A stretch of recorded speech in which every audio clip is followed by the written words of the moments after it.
Hey guys, welcome back to another video. I'm Daggett, this is Daggett Designs. In today's video, we are going to be drawing a Japanese Tengu mask in a traditional tattoo style. Now, if you know you're going to love today's video, smash that like button right now for me, and while you're down there, just leave me a comment letting me know what you'd like to see in future videos. That having been said, let's get straight into today's video by going to the overhead.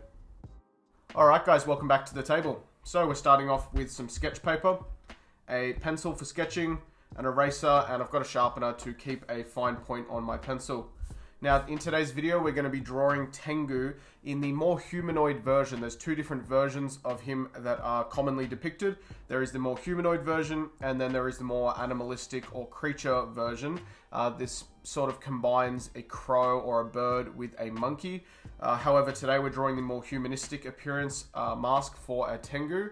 Now, I'd like to quickly mention to all channel members that not only will you be viewing this week's tutorial on how to draw a Tengu in the more humanoid feature, however, you will also be receiving within your membership a video of how to draw the more creature-like or bird-like appearance of Tengu.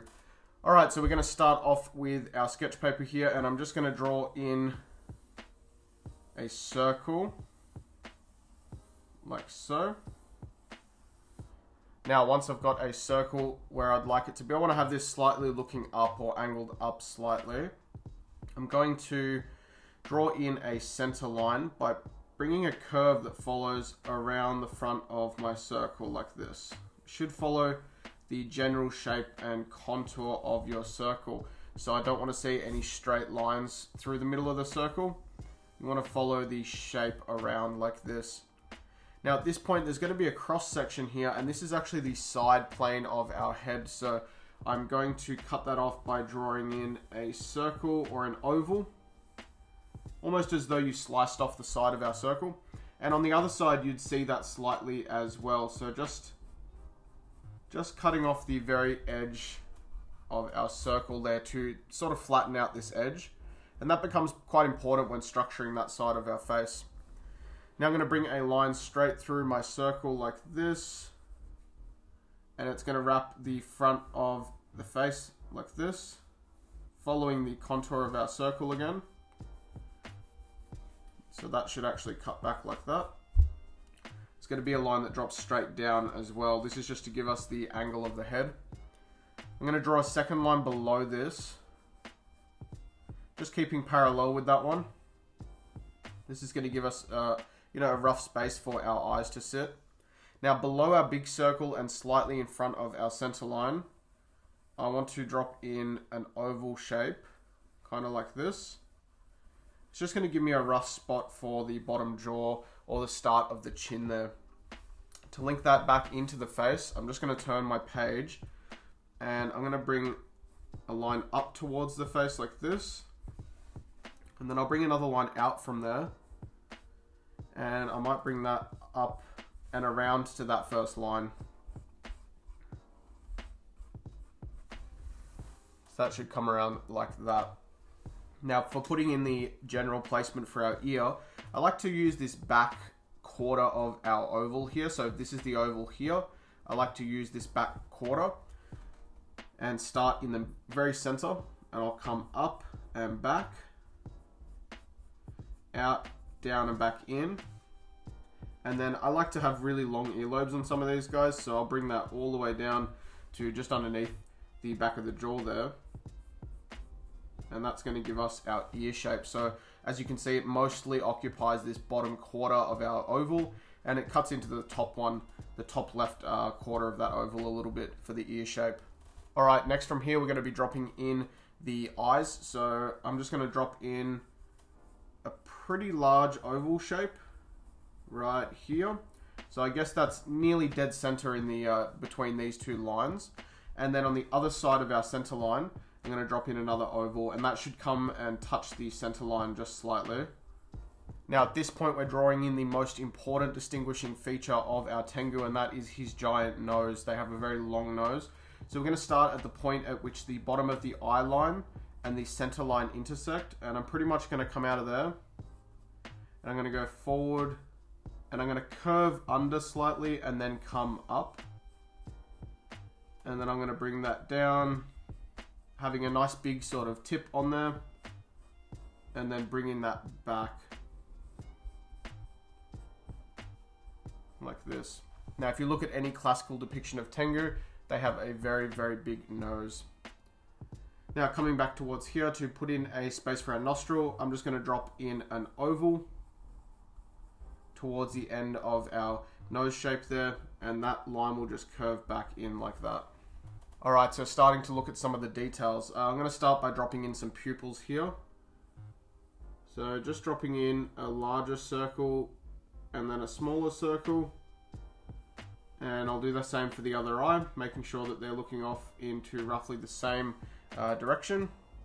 That one probably needs to come across just a little bit.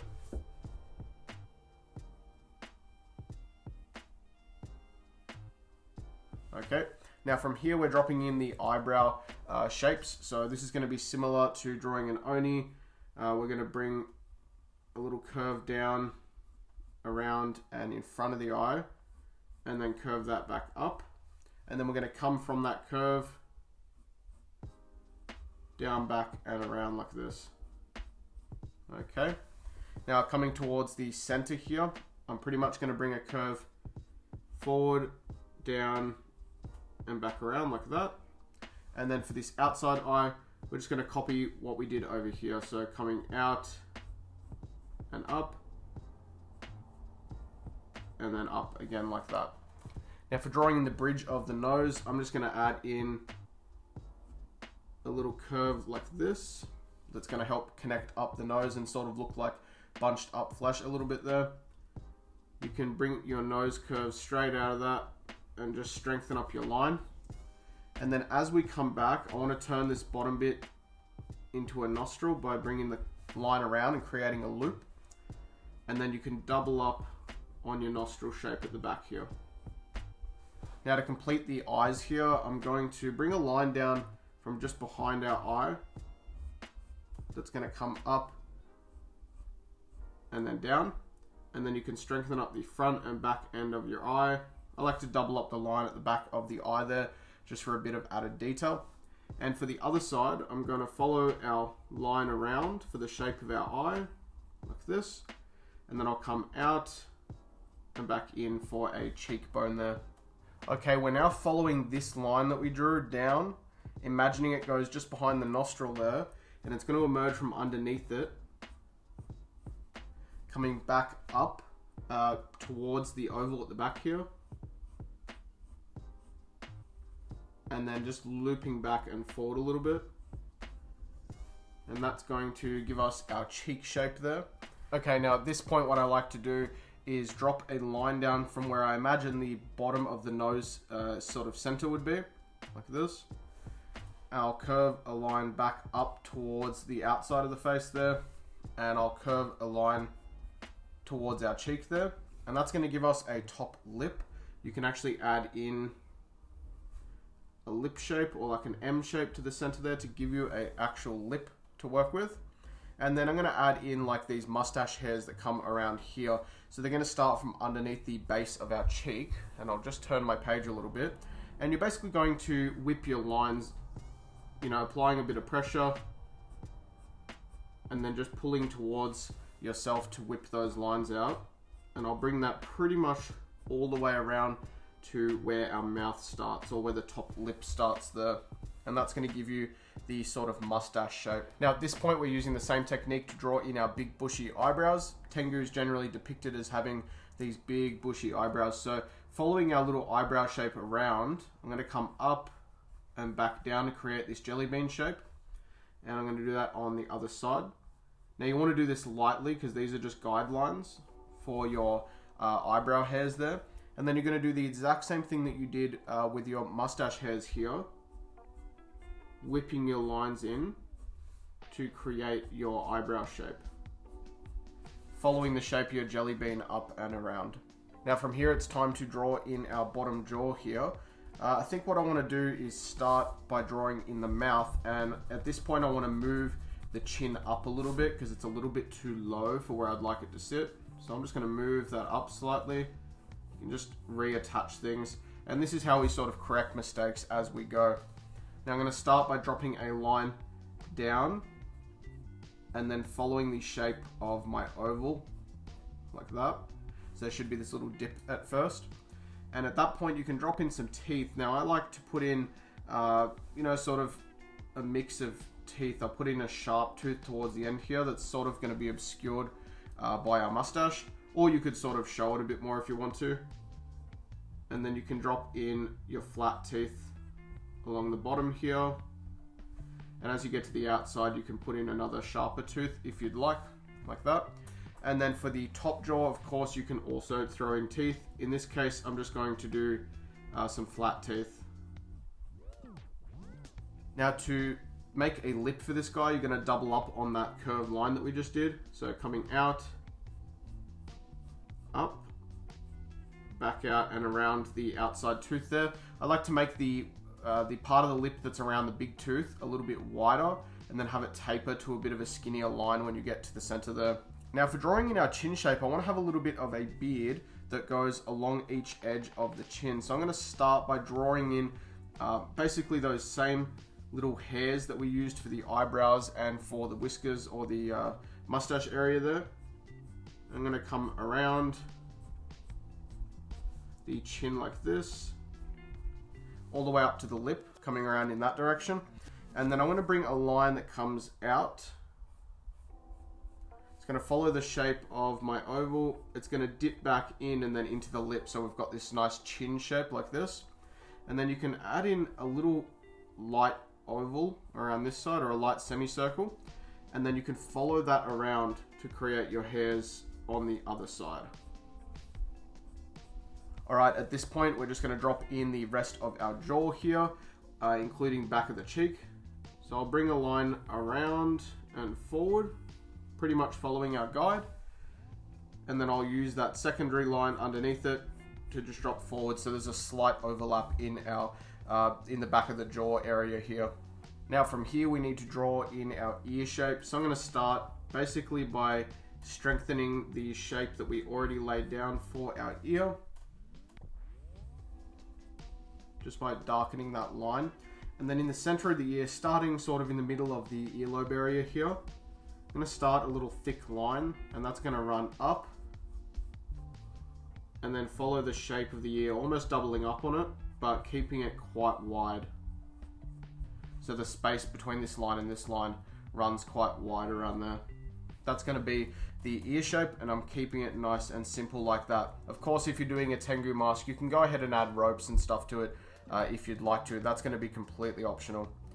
Alright, at this point we're drawing in the rest of the hairs and the head. So I'm going to start pretty much just above my little oval on the side plane here, and I'm going to bring a circle that comes around, or a curve that comes around like that. And I might add a secondary one that comes down to the earlobe area, maybe just underneath the chin there. And you can use that as a guide for placing in more of your long sort of swooping hairs like this. Coming up and around. I'll add some to this bottom area as well. Okay, now as for the top of the head, I'm pretty much just going to follow the shape around. With certain characters, I like to add a lot of variety to the line, or a lot of variance to the line weight. With this guy, I kind of like to just have a smooth, rounded sort of head shape. And I might just bring that out just a little bit to make it a little bit more round. Now, across the top of the forehead here, if you'd like to, I like to just add in some of these little wrinkles or stress lines. They're pretty common with Tengu. He's a pretty angry looking dude. And last but not least, we're going to add in some wispy hairs before we get along to painting this one. So for these, you're going to do the same sort of little strokes for your hair. However, you're going to have these run a lot longer.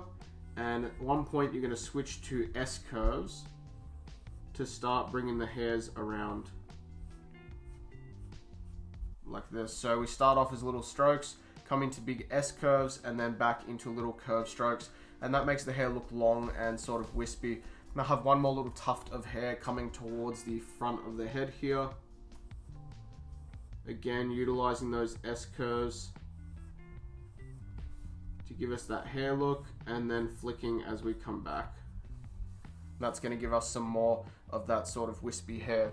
Now from here, the base sketch for our Tengu mask is finished. I'm going to go ahead and transfer this to some watercolor paper so that we can start painting this one. Now I've gone ahead and transferred our design over to watercolor paper, and as you can see below it, I have the more bird slash monkey style creature depiction of Tengu, which is available to members right now as of the release of this video in the advanced education portion of my channel memberships. Now we're starting off with a pretty simple palette for this one. I'm going to try and keep it fairly traditional.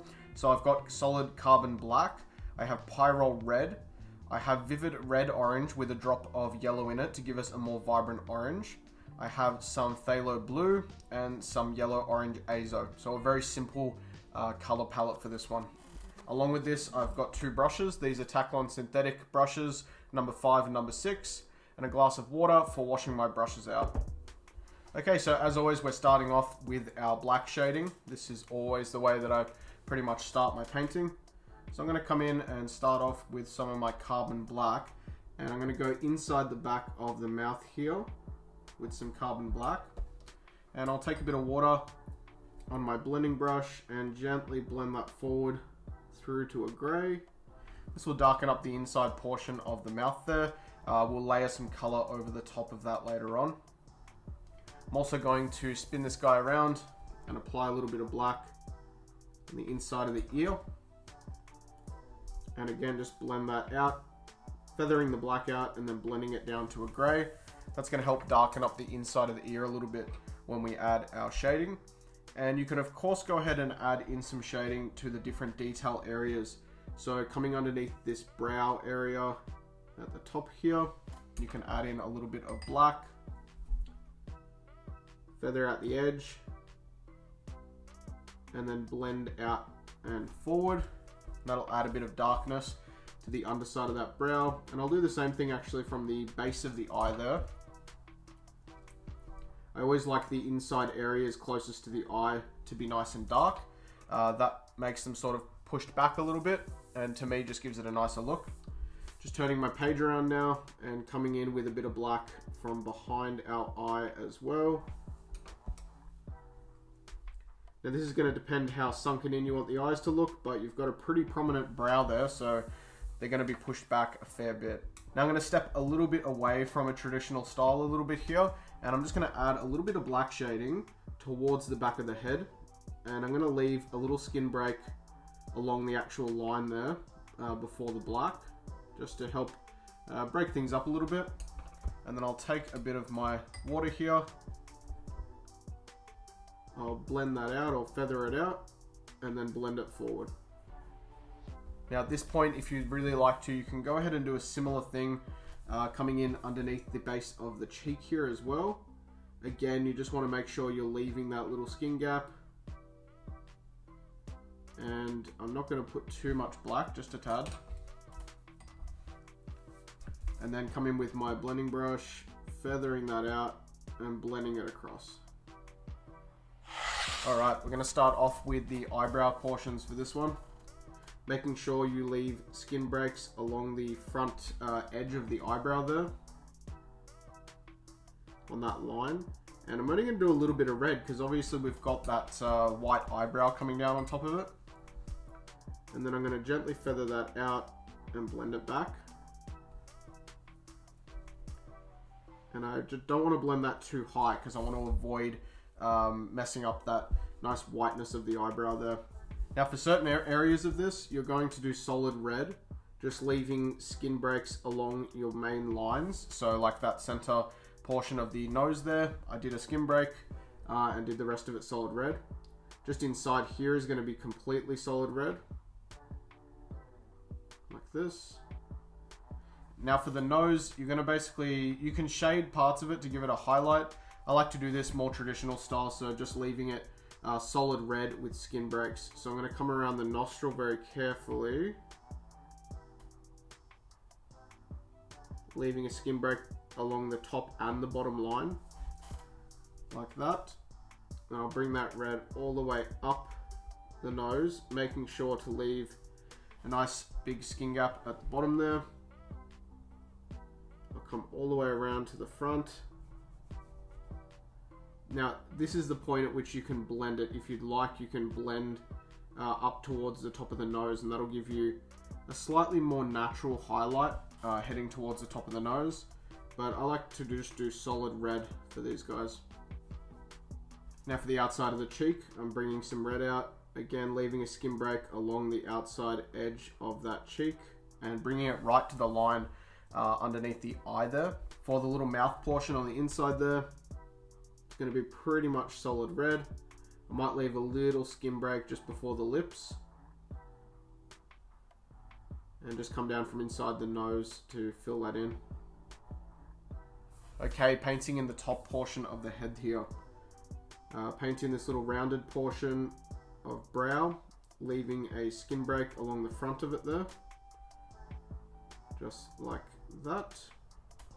Now we can start to bring our red up a little more solid until we reach that first wrinkle in the brow, or in the forehead I should say. And you just want to leave a skin break along that line. Okay, coming up like this. Bring it around that line and solid red along the line.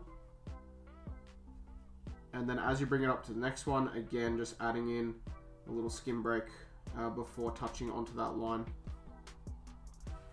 For the front portion of the head, pretty much all the way around, you're going to leave a nice white break all the way back into your grey shading.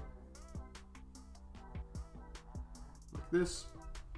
And then you can go red off the line again and just start coloring all the way back as we get closer to the back of the head here. And then we can start to paint in our cheek. So I'm going to leave a break. I'm going to follow my black shading at the bottom here, just leaving that little break at the bottom.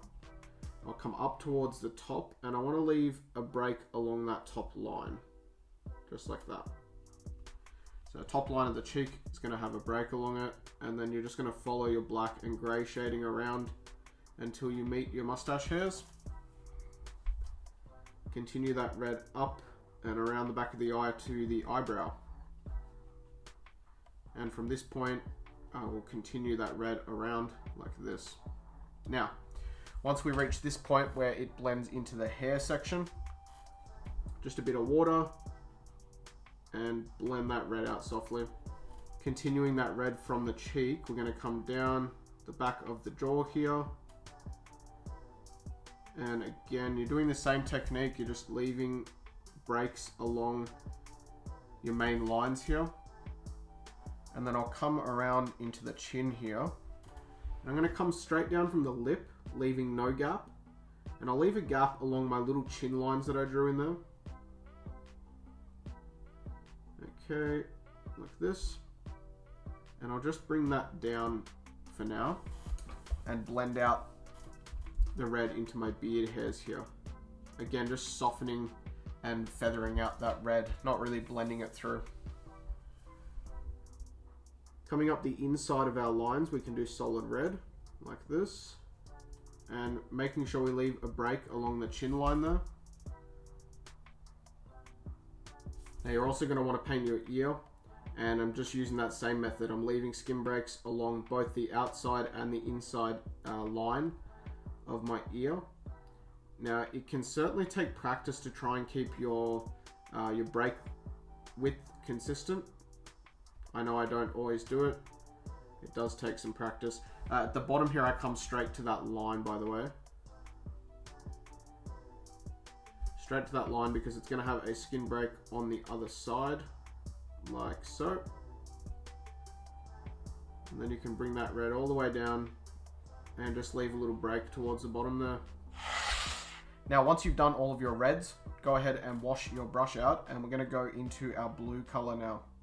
Now, this phthalo blue pigment is pretty strong, so you want to be fairly careful with it. You know, you don't want to have super solid areas of blue. Unless you do, that's, you know, if that's your thing, but in this case, I don't want to. I'm coming in behind the eye here with a bit of blue.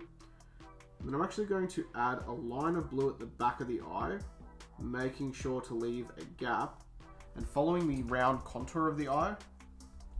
And then I'll take my blending brush and gently start to blend that blue forward and around, like I said, following the contour of the eye as though it's a sphere. Following that shape around with my blending. And I think that gives it a really neat look. Now I'm also going to be doing the lips blue on this guy and the inside of the mouth. So I will start with the top lip here. I'm going to apply some blue at the base here.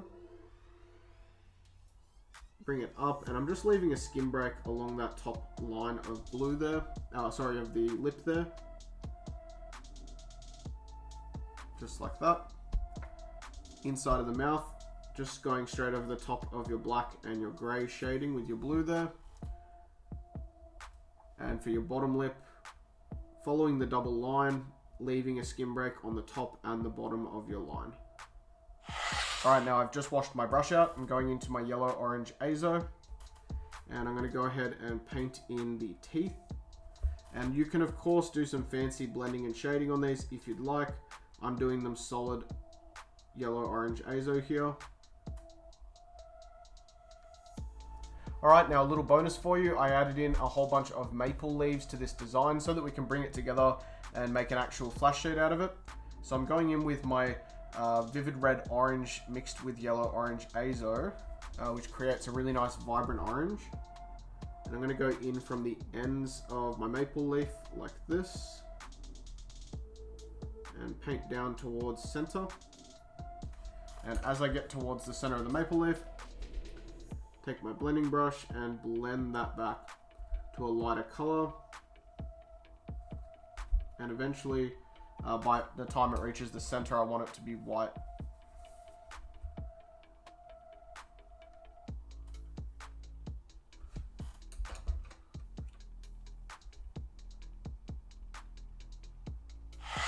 Okay, that is it for this week's video, guys. I really hope you enjoyed this design. I hope you give it a go. This one's a lot of fun to do, and Tengu is such an awesome character. Whether he's the human sort of form or the more creature, animal-based sort of form, he's a really cool character from Japanese mythology.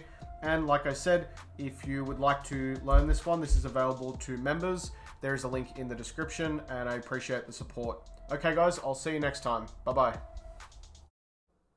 If you like the content that I make and you'd like to support the channel, make sure you smash that like button. And hey, while you're at it, check out one of these other great videos.